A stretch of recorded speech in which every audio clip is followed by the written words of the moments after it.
Hey guys, I apologize we're a little late today. We just had a really great pack walk, so we lost some time. But yeah, now we're here for the Q&A. So yeah, let's get to it. What types of leads do you recommend, and certain lengths and fabrics, and let me know. Yeah, absolutely. So I love the Lucas Agnew leads. I also sell my own leads, a little tangled, but slip leads 100,000%, because you can also do the transitional with them. I love the Lucas Agnew lines for long line, which is 15 feet. Mine are 6 feet. 6 feet for typical walking. You can also turn it into a transitional. 15 feet to 30 feet for long line work or more. It just depends what you're trying to work with, but always a slip lead. Best training technique for first-time puppy owners, and any helpful resources to read up on. First-time puppy owner, get a trainer, 100%. If it's your first time with a puppy, get a trainer. Also, start with structure. I mean, there's so much to say that I just recommend getting a trainer. Is there any podcasts or books or anything that you recommend? Caesar's books are really great. Lynn Boke's podcast is really great. You can do all the research through books, podcasts, YouTube. It just hits differently when you have a trainer. That's what all of my clients have said. Most of my clients have done their research before hiring me, and they all say it's just a different experience, and I agree. I personally don't even look at other trainers' stuff, because there's so much information out there that it can really mess with your mind. So get a trainer that you develop a relationship with. My dog hates the transitional lead. He fights every few minutes on the walk. How to stop your dog from pushing it off the nose, I guess, and then also how to enjoy it. It sounds like your dog is not fully conditioned to the transitional. So whenever I condition a dog to the transitional, I start off by putting one slip lead around their nose, and then I tuck it into their collar, and then I use another slip lead, and I start walking with the other slip lead. I actually have a video on my Instagram about this. That way the pressure isn't coming from around their nose. I always tell people it's like wearing a new piece of jewelry. And the dog's just not used to something around their nose, right? And so I use what they're used to, which is a slip lead, while this thing around their nose is just tucked in the collar. I have a video on it, but also, that's another long story. We can do like a virtual session on that, or maybe another video specifically slowing down the transitional process. What are your thoughts on doggy daycares? I guess what are some around here? Yeah. No. So doggy daycare, not all, most of them,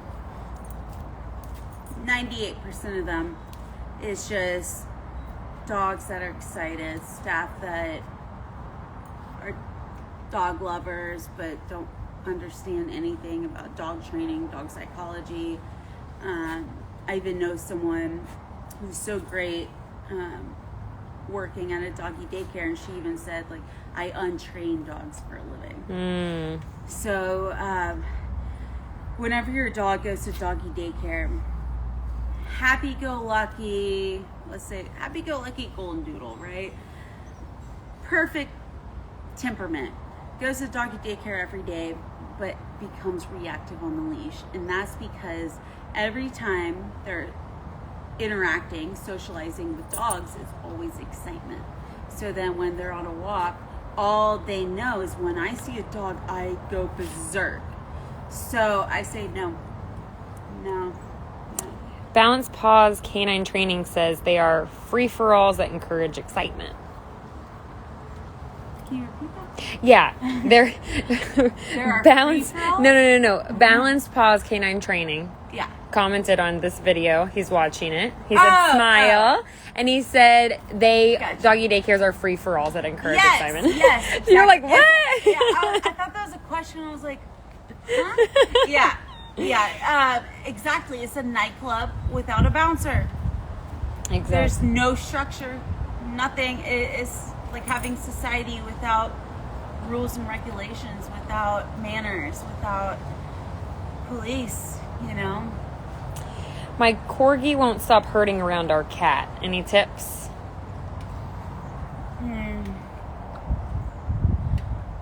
Put the cat in a cat carrier and work the corgi on place work, scent work, place work, have the dog go up to the cat carrier, sniff it, then bring it away, back onto place, and then vice versa, have the cat free roam and have the dog, the corgi, in the crate, and same thing, work with the cat. And you can also muzzle condition your dog. Also, something else I've done while teaching dogs, or while training dogs, while training dogs to coexist with cats is while the dog is asleep, I'll have a poop bag full of the cat's litter, and I'll put it next to the dog's crate while they're sleeping. That way the smell of the cat will create a calm imprint. And again, if that doesn't work on your own, get a trainer. How to train a dog that isn't food motivated? If the dog's not food motivated, let's say it's a feral dog. Feral dogs typically aren't food motivated, so I'll get a long line and I'll just work with the dog slowly, gently, not looking at them, allowing them to trust me so I can become the food. You can also use toys. You can also not feed the dog for a few days until they do become food motivated. It depends on your goal for the training. Where are the best public places to take your dog when you're training? I love Lowe's, Home Depot. If you're in Dallas, Half Price Books allows dogs. It's really hard during a pandemic right now, but Lowe's, Home Depot, patios, dog parks, but going along the fence of dog parks, great place. Neighborhoods that are busy, shopping centers, all of that, yeah. There's so many more opportunities than people think to train your dog, yeah. My 6-month-old Doberman won't stop mouthing the leash. So your dog has an association with a leash that is excitement, right? So what I do is I bring a dog on a place and I'll practice picking up, dropping the leash. That way they know every time the leash is picked up, it doesn't mean we're gonna go for a walk. Just like thresholds. You know, just because the door is open doesn't mean we're gonna go outside. So with leash, so with excitement with the leash, I just practice teaching them that just because I'm holding it doesn't mean anything. Same thing with putting it on. If the dog is excited, I'm not gonna put the leash on the dog, period, the end. If I put the leash on a dog when they're excited, that's their association. So you have to have patience, you know, and a lot of people rush the process and they're like, I give up, and they put it on the dog. Well, you want a calm dog, you want a well-behaved dog, then you have to take the time. So you have to find the time to make it happen. My palm mix nips at my mother-in-law, and every time that she nips every time that she comes over to visit, but never has nipped anyone else. Why is she doing that to solely my mother-in-law, and how do I stop it? Well, it sounds like your mother-in-law needs some training. Like, it sounds like you need... So this is what I do. Anyone that enters my home, first of all, I'm a dog trainer, so I feel like people have more respect for that just because that's my career, right? And they also know I have so many dogs in my house. This is the life I choose. But a lot of dog owners, I've noticed people don't respect them as much. But stand your ground. Be like, this is what I need to be done in order to advocate for my dog. So if your mother-in-law is the only person that your dog nips, tell her to calm her energy down. She might be coming in with this anxious energy. She might be, like, I don't know the whole details, but I'm just going to throw out things that I've seen. She might come in like, oh my gosh, or rearranging your house. I don't know. So tell her to calm down. You know, you have to, it's your home, it's your territory. You have to stand your ground and have her respect it in order for your dog to calm down with her. If she's the only factor in the situation, then something needs to change with her, and it's your duty as a dog owner to educate her. You know. My dog attention barks. Help me stop it. Attention barks.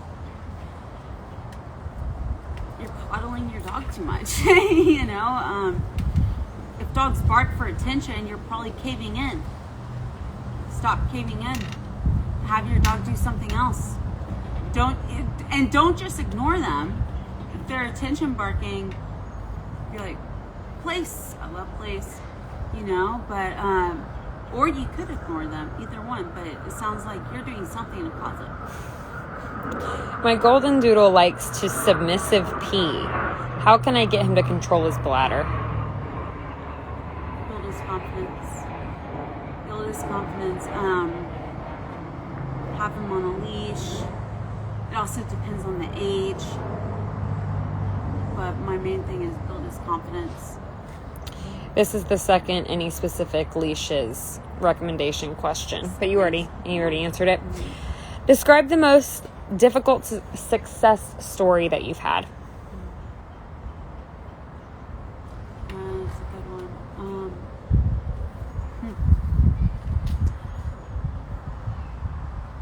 I have several. So I have 2 feral Shar-Peis that I've been working with who have just come so far.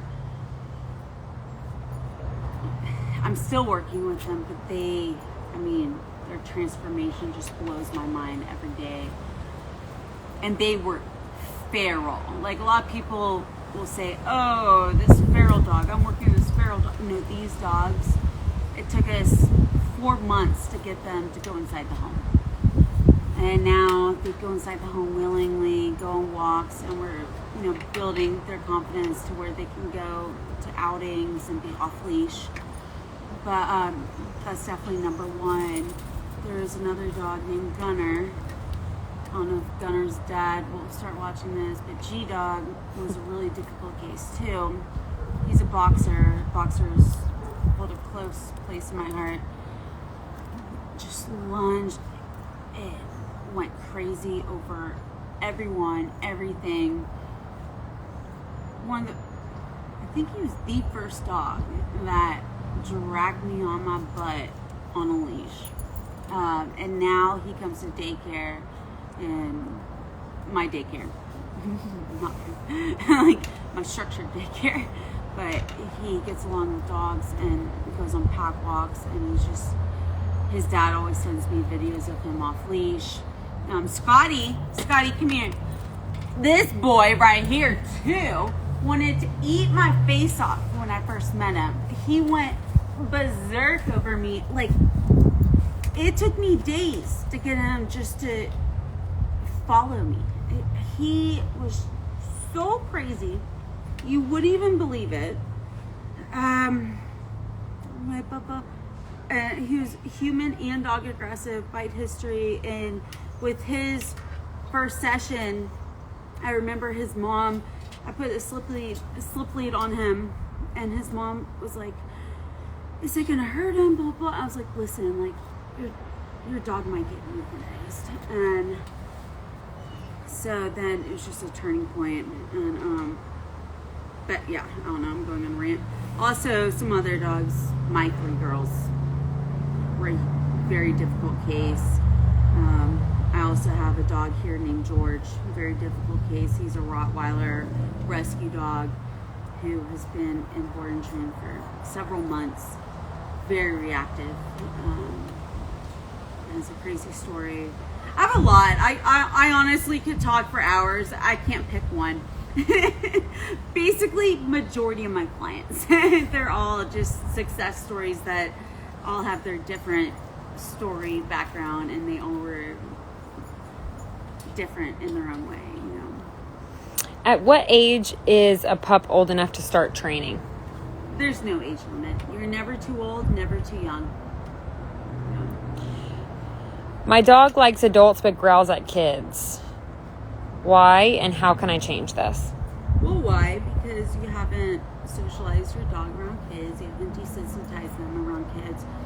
And how to change it, multiple ways. I'm not going to give much detail because that's dangerous. Hire a trainer ASAP if your dog is not getting along with kids. I'm not going to have you test that out on your own.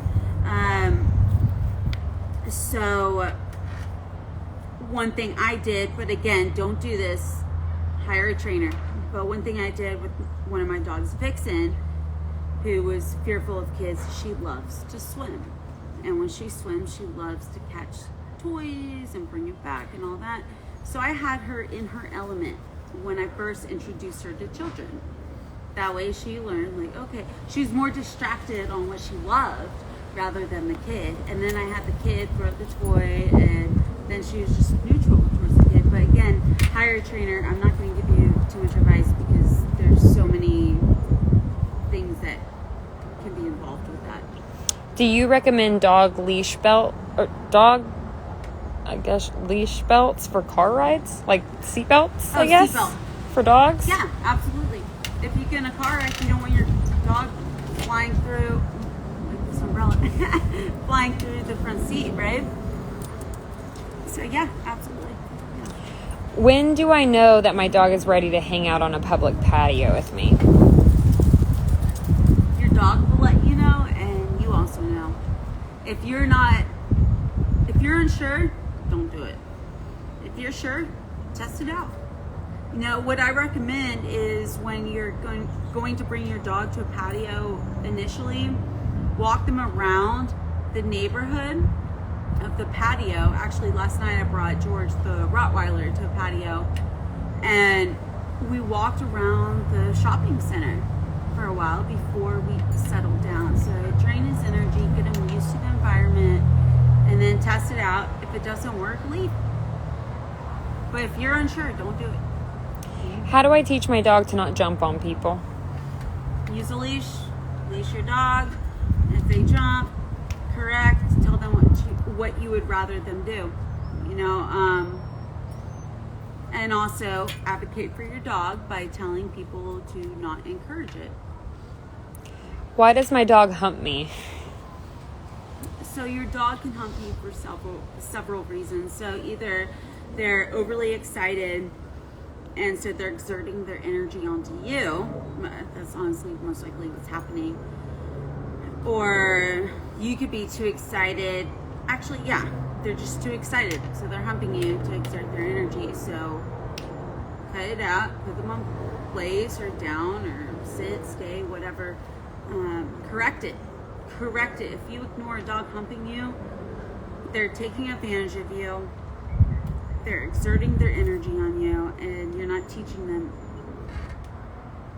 anything if you allow that behavior.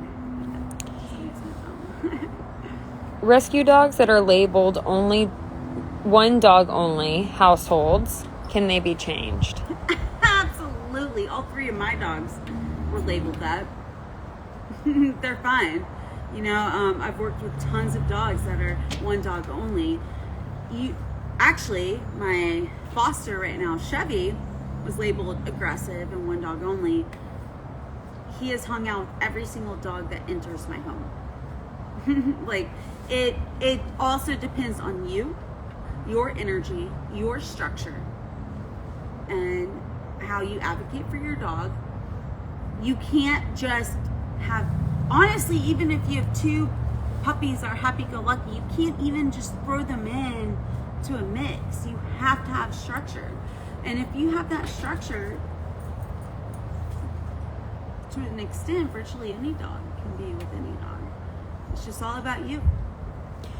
My hound jumps into bed with me in the middle of the night. She's not allowed on the bed unless I invite her. How do I get her to wait till I wake up to invite her? Crate her or have her sleep in a different room. My dog gets really excited to see other dogs on walks. How do I control this? Impulse control. If your dog's getting excited seeing another dog cross, put your dog in a sit, wait for them to be calm, and then continue moving. Or you can do the back and forth exercise, or hire a trainer. Also, what are you doing at home? Are you taking your dog to daycare? There's so many factors, but my main recommendation would be, if your dog's getting excited, put them in a sit, wait for them to calm down before you continue moving. If you just keep moving with your dog excited or allow them to go up to the dog, they're never going to learn. My dog won't stop walking in front of me on walks. How do I stop this? What are you walking your dog on? Back and forth exercise, stopping every time they pull and putting them in a sit. How are you leaving the home? What's your home life like? I mean, there's so many factors, but my main thing would be, what are you walking your dog on? And don't allow your dog to pull. Whether you give a correction, stop and put them in a sit and have them look at you before moving forward, or doing the back and forth exercise. My dog wakes the whole house up every morning at 5 a.m. What should I do? Every time they wake the household up, what are you doing? You know, my dogs don't ever beg for food. They don't ever wake me up. They're always settled. It's because I change up our routine, mainly because that's how my lifestyle is. And also, I never want a dog waking me up. Anyone who knows me knows waking me up. I'm a grumpy girl. And so if your dog's waking up every day at 5 a.m., you're probably getting peeved and going and letting them out or something. Let your dog work through it, you know? And then eventually they'll settle down and know that when you wake up, that's when you wake up.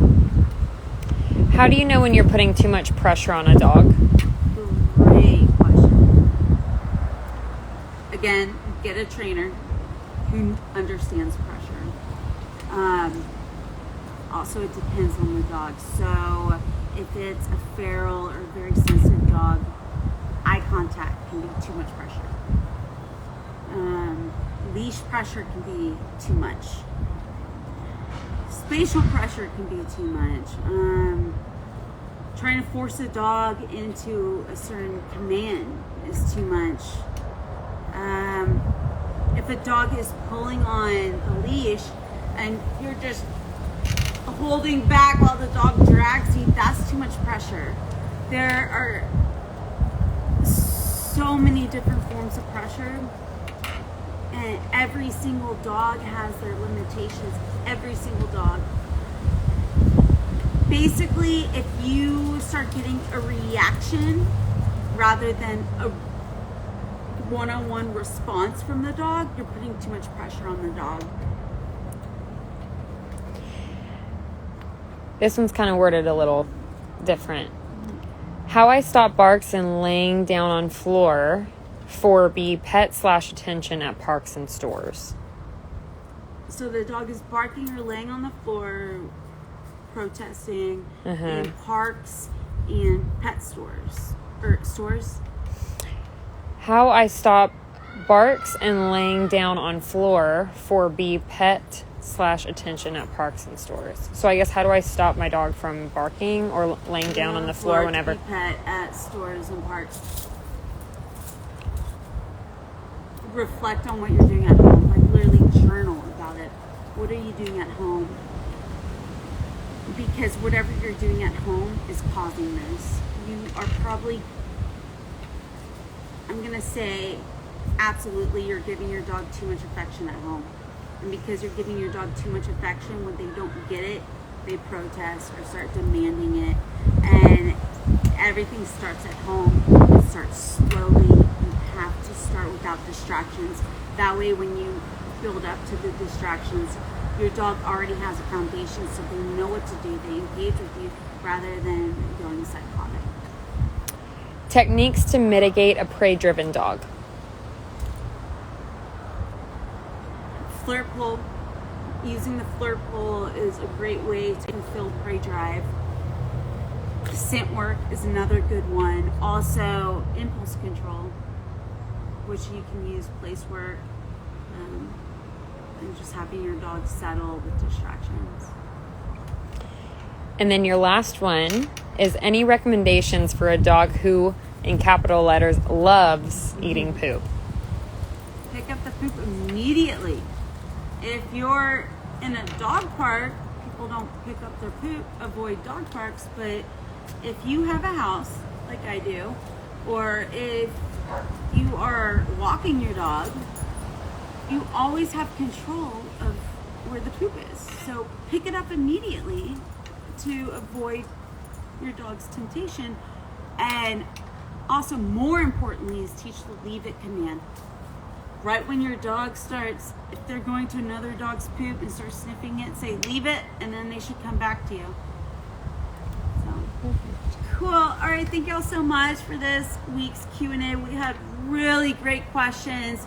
If y'all have any more questions, feel free to reach out to Aunt Liz's pack, and we'll be answering more questions next week. And if you need training, hit us up. If you need any other recommendations, hit us up. We'll give you more recommendations of other services, blah, blah, blah, blah, blah. Hope y'all have a wonderful week, and bye. Thanks.